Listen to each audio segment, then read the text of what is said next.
రాకాలోకంకి స్వాగతం. ఈ కంటెంట్ మీకు నచ్చినట్టయితే లైక్ చేయండి, మీ బంధుమిత్రులకు షేర్ చేయండి. ఇప్పటి వరకు సబ్స్క్రైబ్ చేసుకోకపోతే సబ్స్క్రైబ్ బటన్ని నొక్కండి, అదేవిధంగా బెల్ ఐకాన్ని కూడా తప్పనిసరిగా నొక్కండి. జై హింద్ మిత్రులారా. శివరాత్రి పండగ ఫిబ్రవరి 15న పడుతోంది. ఫిబ్రవరి 15న జరిగే శివరాత్రి మా దగ్గర జరగడానికి వీల్లేదు అని చెప్పి ఒక వర్గం బయలుదేరింది. ఆ వర్గం ఏకంగా సుప్రీంకోర్టు తలుపు తట్టింది. శివరాత్రికి అనుమతి ఇవ్వకూడదు.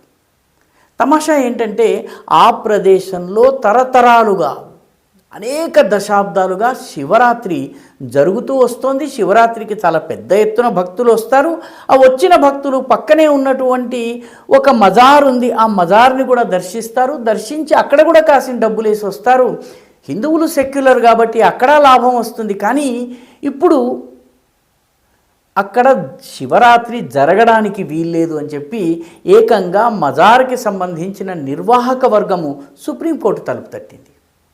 ఇది కర్ణాటకలోని ఆళంద్ అనేటటువంటి ప్రాంతంలో హజరత్ షేక్ అల్లావుద్దీన్ అన్సారీ అనేటటువంటి వ్యక్తి 14-15 శతాబ్దానికి చెందినటువంటి ఒక సూఫీ వ్యక్తి.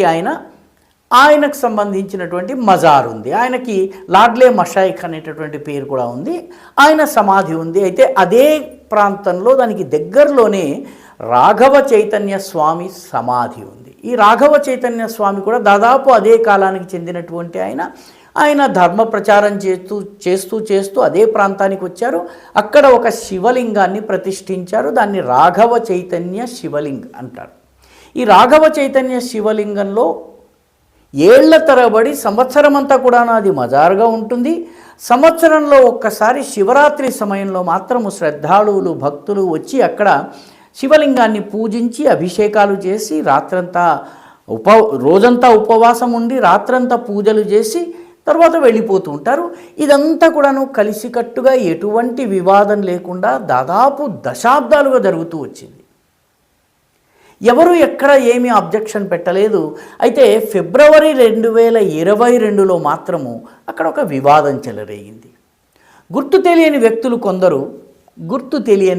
కొందరు వచ్చేసి అక్కడ ఉన్నటువంటి శివలింగాన్ని అపవిత్రం చేశారు. మలమూత్రాలు ఇవన్నీ కూడా దాని మీద వేసి మొత్తం దాన్ని అపవిత్రం చేసేసరికి ఉన్నటువంటి హిందూ సమాజంలో ఆగ్రహావేశాలు పెళ్ళుబుకినాయి. వాళ్ళందరూ కూడాను చలో ఆనంద్ అని చెప్పేసి ఒక భారీ ఊరేగింపు తీసుకుని రావడానికి ప్రయత్నించారు.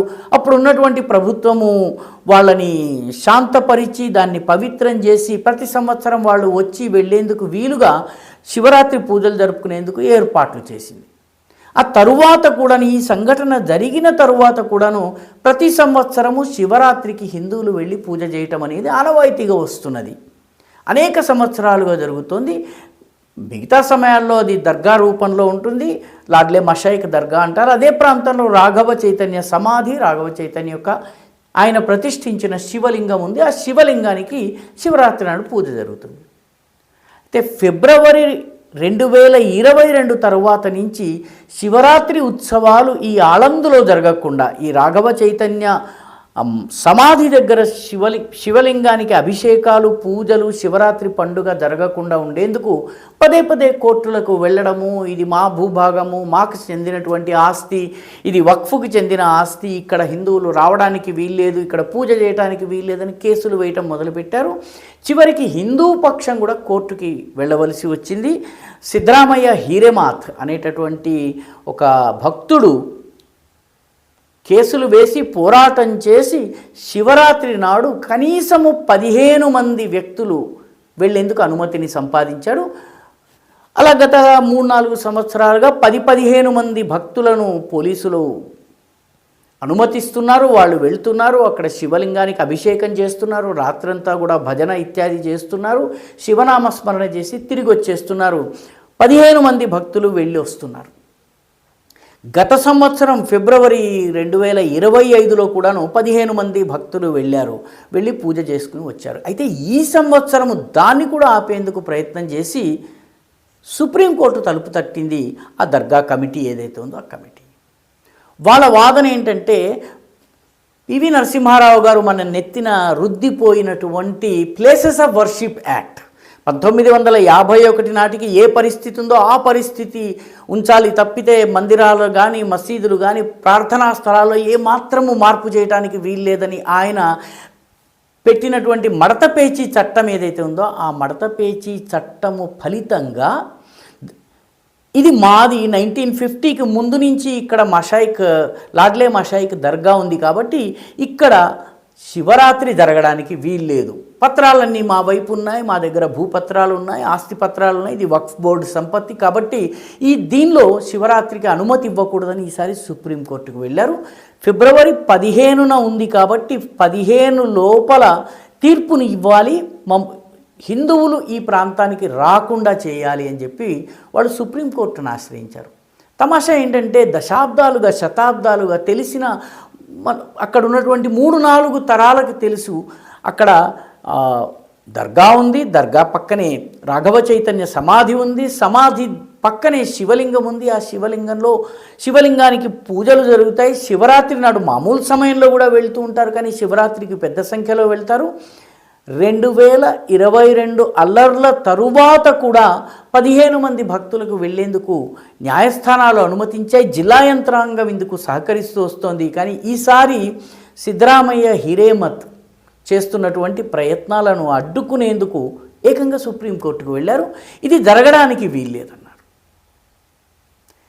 తమాషాగా పక్కనున్నటువంటి తమిళనాడులో సుప్రసిద్ధ సుబ్రహ్మణ్య క్షేత్రమైనటువంటి తిరుపురన్ కుండ్రంలో తరువాత వెలిసినటువంటి ఎప్పుడొచ్చిందో ఎలా వచ్చిందో తెలియనటువంటి ఒక దర్గా పేరిట సుబ్రహ్మణ్య స్వామికి దీపం వెలిగించడానికి వీల్లేదని చెప్పి న్యాయస్థానానికి వెళ్ళారు.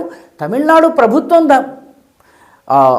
మందిరానికి వ్యతిరేకంగా హిందూ మనోభావాలకు వ్యతిరేకంగా వ్యవహరించింది. చివరికి సుప్రీంకోర్టు దాకా తమిళనాడు మద్రాస్ హైకోర్టు దాకా వెళ్ళవలసి వచ్చింది. మద్రాస్ హైకోర్టు న్యాయమూర్తి అక్కడ దీపాన్ని వెలిగించుకునే హక్కు హిందువులకు ఉంది, అనాది కాలం నుంచి చేస్తున్నారని చెప్పారు. చెప్పిన తర్వాత ఆయనని అభిశంసించేందుకు డిఎంకే ప్రభుత్వం ప్రయత్నించింది, అది కుదరలేదు. ఇప్పటికీ తమిళనాడు ప్రభుత్వం మీద కంటెంప్ట్ ఆఫ్ కోర్టుని అవమానించినటువంటి కేసు నడుస్తోంది. తిరుపురన్ కుండ్రంలో దీపం వెలిగించే అనుమతి ఇవ్వటం లేదు.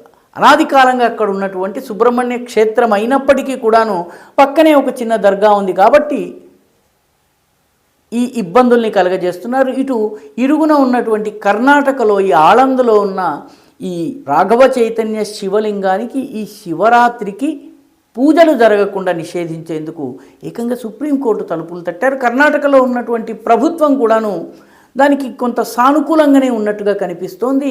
ఈ ఏదో రకంగా ఇది ఆగేటట్టుగా చూడాలన్నటువంటి ప్రయత్నం ఒకటి దర్గా కమిటీ పక్షాన జరుగుతోంది. వాళ్ళు ఫిబ్రవరి 15 లోపల రూలింగ్ ఇవ్వాలని చెప్పి అంటున్నారు. అయితే 2025 నుంచి 15 మంది వ్యక్తులు వెళ్ళడానికి అనుమతి ఉంది కాబట్టి దీన్ని కొనసాగించాలి అని చెప్పి అక్కడ ఉన్నటువంటి హిందువులు కోరుతున్నారు. కనీసం 15 మంది అయినా సరే వెళ్ళడం కోసం వాళ్ళు పోరాడుతున్నారు. ఆ హక్కును కూడా కాలరాచేందుకు సెక్యులరిజం గురించి మాట్లాడేవాళ్ళు, సర్వమత సౌభ్రాతృత్వం గురించి మాట్లాడేటటువంటి వాళ్ళు, మతాల సౌభ్రాతృత్వం గురించి మాట్లాడేటటువంటి వాళ్ళు సుప్రీంకోర్టు తలుపు తట్టి అడ్డుకునేందుకు ప్రయత్నం చేస్తున్నారు. ఈ వీడియో మీకు నచ్చినట్టయితే లైక్ చేయండి, షేర్ చేయండి, ఈ ఛానల్కు సబ్స్క్రైబ్ చేయండి. మీ అభిప్రాయాన్ని కమెంట్ల రూపంలో తప్పనిసరిగా పంపించండి.